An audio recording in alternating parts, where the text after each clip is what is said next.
BBC Urdu के programme Sairbeen में खुशामदीद। हमारे लंदन स्टूडियो से मैं हूं आलिया नाज़की।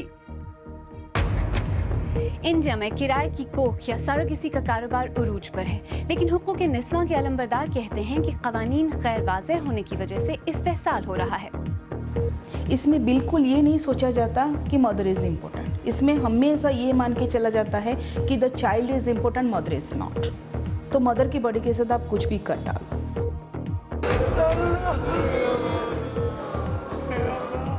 ये हैं वो बांग्लादेशी मर्द जिन्हें अगवा करके थाईलैंड में गुलामों की तरह बेचने की कोशिश की गई। सैकड़ों को पहले ही बेचा जा चुका है। और देखिए इंग्लिश क्रिकेट के उभरते सितारे मोइन अली से खुसूसी बातचीत, जिसमें वो अपने खेल पर मजहब के असरात के बारे में बताएंगे। औलाद के ख्वाहिशमंद ऐसे बहुत से लोग हैं जिनकी या तो किसी वजह से औलाद नहीं हो सकती या वो इस अमल से गुजरना ही नहीं चाहते। इंडिया में ऐसे अफराद के लिए सरोगेसी एक अलग सन्नत बन गई है। सरोगेसी वो अमल है जिसमें एक औरत ऐसे लोगों की खातिर बच्चा पैदा करने के लिए अपनी कोख किराए पर देती है। इस वक्त इंडिया में सरोगेसी पर ताज़ा आदाद-ओ-शुमार मौजूद नहीं, लेकिन 2012 में की गई एक तहकीक के मुताबिक इस कारोबार का सालाना हजम $40 करोड़ था, जबकि मुल्क भर में 3000 फर्टिलिटी सेंटर हैं। इंडिया में सरोगेट माओं और बच्चों के हुकूक का तहफ़्फ़ुज़ करने के लिए कोई कानून नहीं है, जिसकी वजह से आसानी से उनका इस्तेसाल किया जा सकता है। दिल्ली से सुहेल हलीम।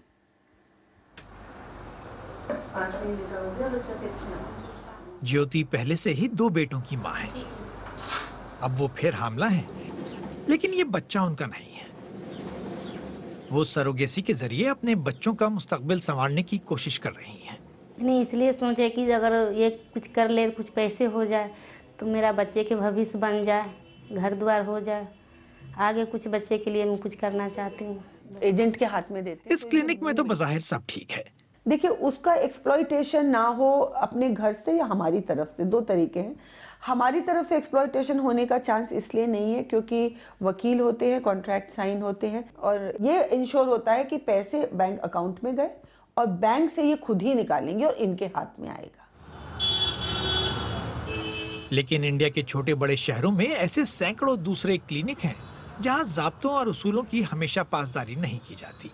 सरोगेट मरने के लिए इलीगल ब्लड ट्रांसफ्यूजन भी करके उनको तैयार किया जाता है। उनके बॉडी में अनयूजुअल अमाउंट का हार्मोन इंजेक्ट किया जाता है।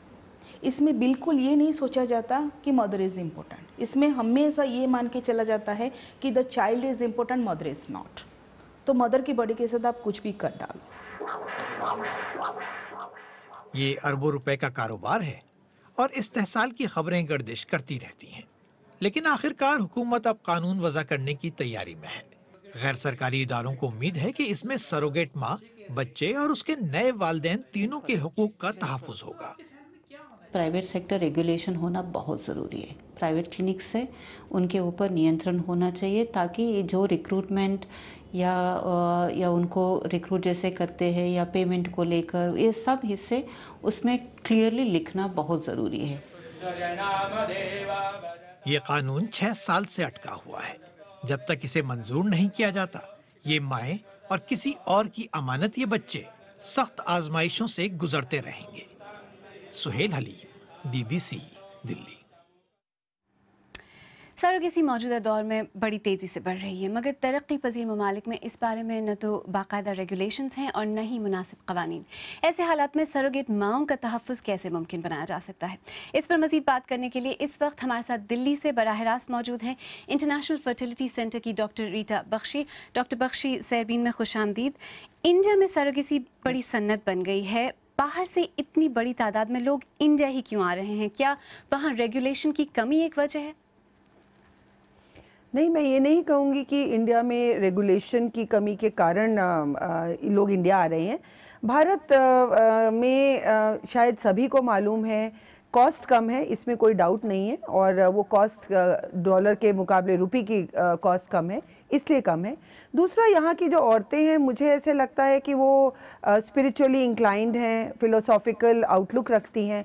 अगर उनको बताया जाए कि ये किसी की खुशहाली के लिए कर रहे हैं, एक और माँ को खुशी दे रहे हैं, तो वो ये बात बहुत अच्छी से समझती है। और तीसरा, बहुत कंप्लायंट होती हैं, ना वो स्मोक करती हैं, ना वो अल्कोहल लेती हैं, जैसा आप उनको कहें वो उस तरीके से आपकी बात को मानती हैं। तो मेरे को लगता है इन सब चीज़ों को मिलाकर। जी डॉक्टर बख्शी, लेकिन ये बात भी तो सही है कि रेगुलेशन की और क़वानीन की कमी है इंडिया में, और जो ये ज़्यादातर सरोगेट माएँ हैं ये ऐसे तबकों से हैं जहाँ कम पढ़ी लिखी हैं, गरीब हैं, इनका इस्तेहसाल करना भी आसान है। ये बात मैं एग्री करूँगी आपसे कि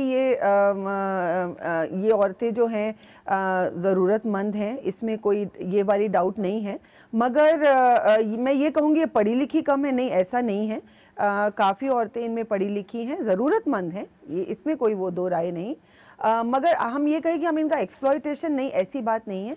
काफ़ी जागरूक औरतें हैं, जब इनको समझाया जाता है तो ये कॉन्ट्रैक्ट्स मांगती हैं, लॉयर्स से सब समझती हैं, तभी आगे बढ़ती हैं। तो इस बात पर मैं ये नहीं कहूँगी कि ऐसा है। जी, कुछ एक्टिविस्ट ये भी कहते हैं कि जो फर्टिलिटी क्लिनिक्स होते हैं वो दूसरी ट्रीटमेंट्स की जगह सरोगेसी को प्रेफर करते हैं, उसको पुश करते हैं, क्योंकि उसमें कमाई ज़्यादा है, वो पैसे ज़्यादा बना पाते हैं। आप क्या कहती हैं? देखिए, हर तरह के लोग हर तबके में हैं, मैं ये नहीं कहूँगी, मगर मेरे ख्याल में ये बात नहीं है।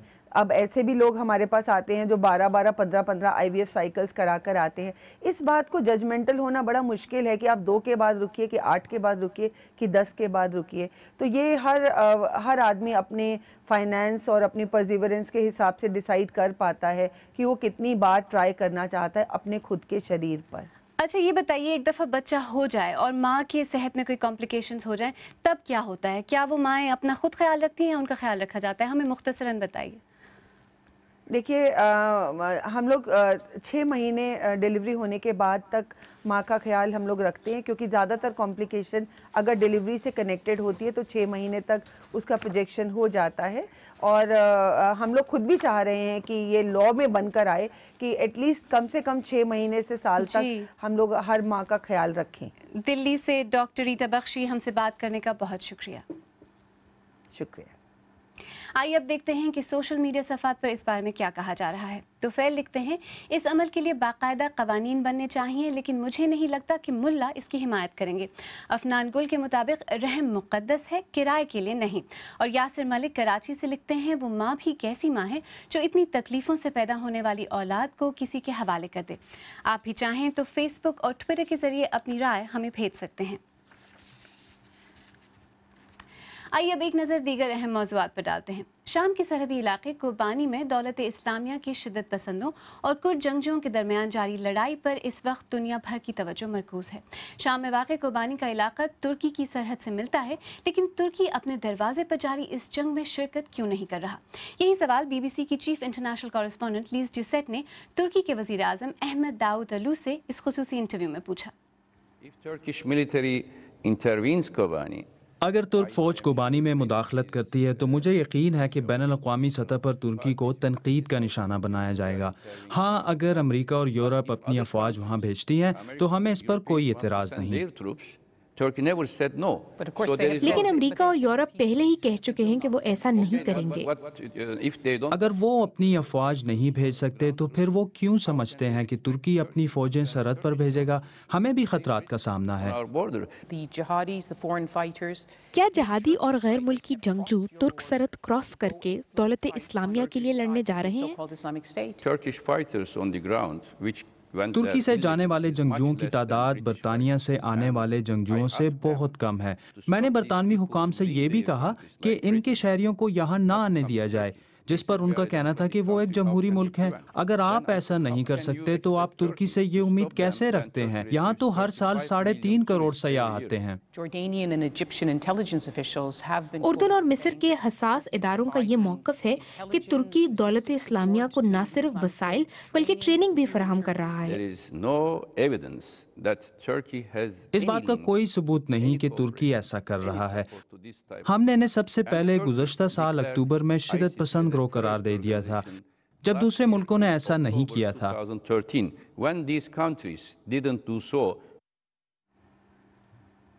मेक्सिको में हुक्काम उन 43 तलबा को तलाश कर रहे हैं जो कि गुज़श्ता माह पुलिस के साथ झड़पों के बाद लापता हो गए थे। हुक्काम इस सिलसिले में एक इज्तिमाई कब्र की भी तहकीकात कर रहे हैं जिसकी निशानदही ज़ेर हिरासत 2 स्मगलरों ने की थी। इन तलबा की गुमशुदगी के बाद पूरे मुल्क में मुजाहिरे हुए हैं। वर्ल्ड इकोनॉमिक फोरम ने जिनसी मसावात के बारे में अपनी 2014 की रिपोर्ट में कहा है कि पाकिस्तान इस फहरिस्त में तकरीबन आखिरी नंबर पर है और उससे सिर्फ एक मुल्क यमन बदतर है। ताहम आलमी सतह पर जिनसी मसावात में गुज़श्ता 10 सालों में ख़वातीन की सियासत और नौकरियों तक ज़्यादा रसाई के बायस सबसे ज़्यादा बेहतरी आई है। आप BBC उर्दू का प्रोग्राम सरबीन देख रहे हैं। प्रोग्राम में आगे चलकर देखिएगा थाईलैंड में बांग्लादेशियों को गुलामों के तौर पर बेचने के कारोबार के पीछे कौन है। और इंग्लिश क्रिकेट के सितारे मोइन अली ने अपनी दाढ़ी से मुतल्लिक क्या कहा, देखिए जरा देर बाद।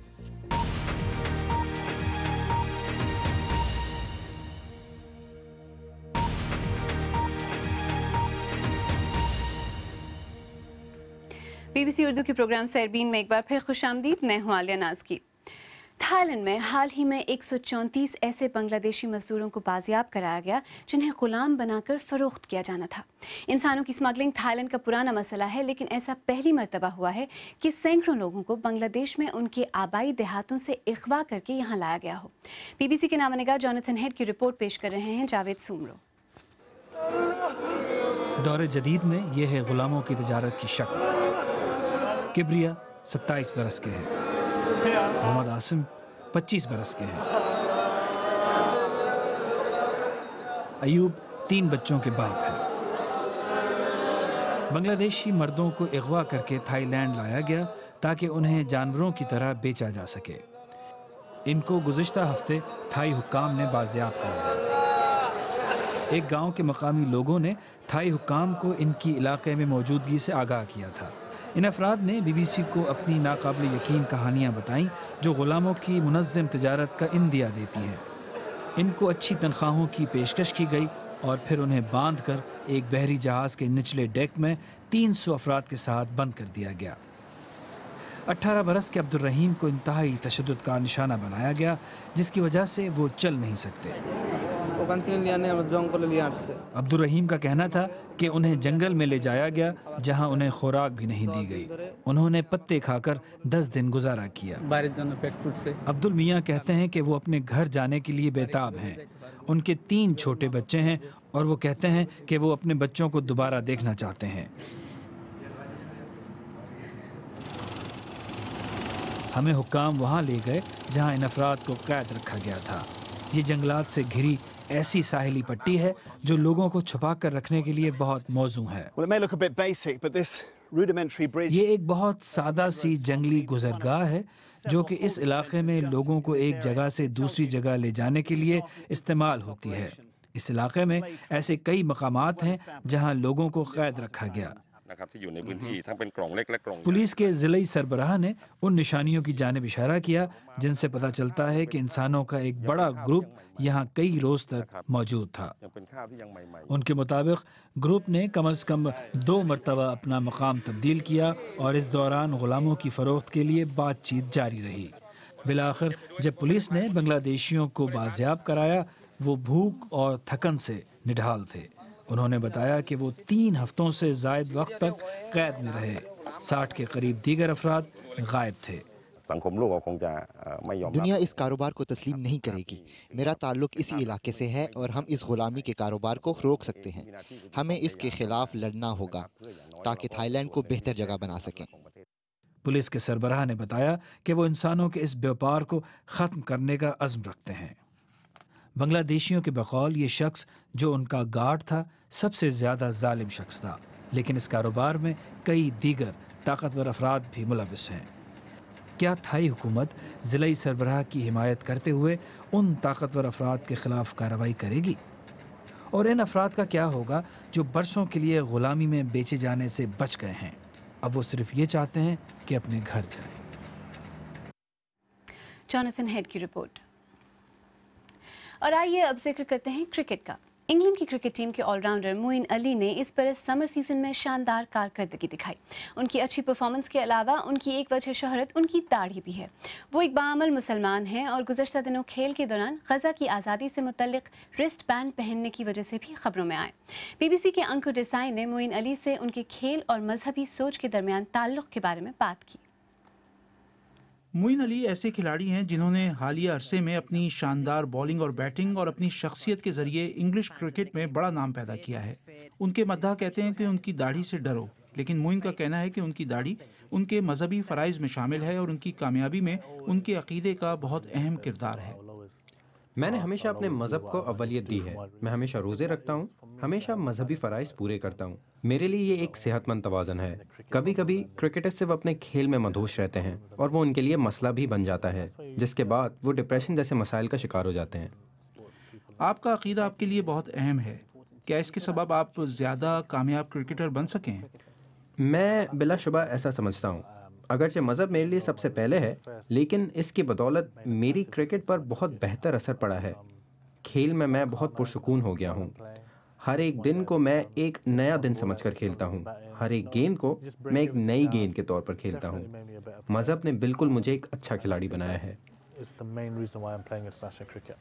उनकी इंग्लिश क्रिकेट में कामयाबी ने उन्हें अपनी कम्युनिटी के लिए रोल मॉडल बना दिया है, लेकिन उनका ख्याल है कि इसकी वजह से उनसे कई सवाल पूछे जाते हैं। मेरा ख्याल है मुझसे बहुत सियासी सवाल किए जाते हैं। थोड़े बहुत सवालों पर शायद कोई एतराज़ ना हो, लेकिन मुझे लगता है बाज़ औक़ात वो ज़्यादा हो जाते हैं। इंटरव्यूज़ में मुझसे पूछते हैं कि शाम और इराक़ पर आपका क्या ख्याल है, फ़लस्तीन के बारे में आप क्या कहते हैं। काफ़ी लोग समझते हैं कि मैं सियासी हूँ, लेकिन मैं बिल्कुल भी इस तरह का इंसान नहीं। ताहम मौसम गर्मा में एक टेस्ट मैच के दौरान गज़ा की हिमायत में रिस्ट बैंड पहनने पर मोइन के करियर में सियासत ने सर उठाया। मुझे वो पहनने पर कोई अफसोस नहीं। मेरा ख्याल नहीं था कि ये इतना बड़ा मामला बन जाएगा, लेकिन ये मामला मेरी तवक्का से कहीं बड़ा बन गया। लेकिन मैं इंसानियत का बड़ा दाई हूँ और इस मखसूस दिन पर मैंने गज़ा का बैंड पहना हुआ था। मैं क्रिकेट खेलने से पहले भी इंसानी तकालीफ पर आवाज़ उठाता रहा हूँ, तो अब खेल की वजह से मैं इसे फरामोश नहीं कर सकता। मोइन ने गुज़िश्ता एक साल में हर उस चीज़ को अपना लिया जो उनके रास्ते में आई। मैं इसे इसी तरह देखता हूँ कि किसी की ठोड़ी पर बहुत लंबे बाल हों। कई लोग इसे अलग नज़र से देखते हैं, इसे अजीब समझते हैं, लेकिन ये बिल्कुल भी अजीब नहीं। इंग्लिश टीम के ऑलराउंडर मोइन अली की अंकुर देसाई से बातचीत। अगर आप चाहें तो मुझसे ट्विटर पर भी रब्ता कर सकते हैं। मेरा ट्विटर हैंडल है @आलियानाज़की। इसके साथ ही सरबीन इख्तिताम को पहुंचा। प्रोग्राम में पेश होने वाले मौज़ूआत पर अगर आप अपने ख्यालात का इजहार करना चाहें तो फेसबुक पर हमारा सफ़ा हाजिर है। आप हमारे ट्विटर हैंडल @BBC उर्दू के ज़रिए भी हमसे रब्ता कर सकते हैं। कल फिर हाजिर होंगे, तब तक आलियानाज़की को इजाज़त दीजिए।